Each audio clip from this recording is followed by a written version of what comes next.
Magandang hapon. Kasama ko po ngayon si Manny Camato, isa po sa miyembro ng RUGBII at siya po ang national founder ng RUGBII dito po sa Qatar.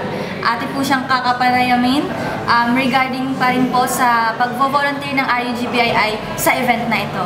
Magandang hapon po, Ginoong Manny. Yes. Yung konting katanungan lang po. Okay. Ano po ba ang RUGBII? Ang RUGBII is actually Reformed and United Guardians Brotherhood International Incorporated. Isa siyang SEC-registered organization sa Pilipinas, and it was registered way back 2010. Isa siya sa mga almost 500 Guardians Brotherhood na nakaregister sa SEC in the Philippines and worldwide. Ano po ba ang aim ng RUGBII? When you say kasi guardians is parang it connotes sa military, but actually inopen na ang guardians sa civilian.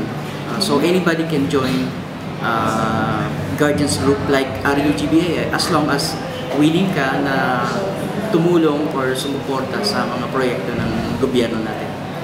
Ano po ba ang kaugnayan ng Al-Jaber Opticians, which is ang sponsor ng event na ito, at ng RUGBII? Actually, wala naman kaming relation.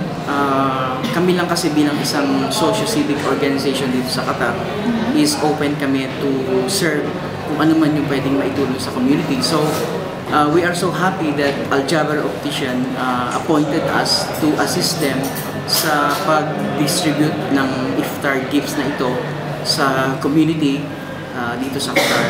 And we are so willing na makatulong dahil isa itong parang pagbabalik natin ng pasasalamat sa government ng Qatar for hosting us, yung mga OFWs, at sa pamamagitan ng Al-Jaber Optician, kahit paano nakapagbigay kami ng tulong kahit man lang sa pag-distribute sa kalsada.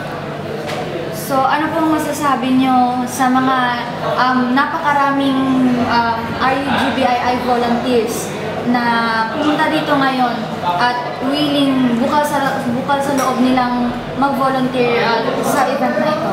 Tama ka dyan, sister, kasi actually Friday is our day lang na pwede tayong maglaba, maggawa ng mga bagay-bagay para sa pansarili natin. But kumbaga umalis sila sa time nila para doon just to volunteer. So I'm so happy na sa pagiging aktibo nila at yung suporta nila sa akin bilang kanilang national founder ay nagpapasalamat ako. Binigay nila yung oras nila na para sa kanila na lamang ay inabot nila sa akin para makatulong sa kapwa.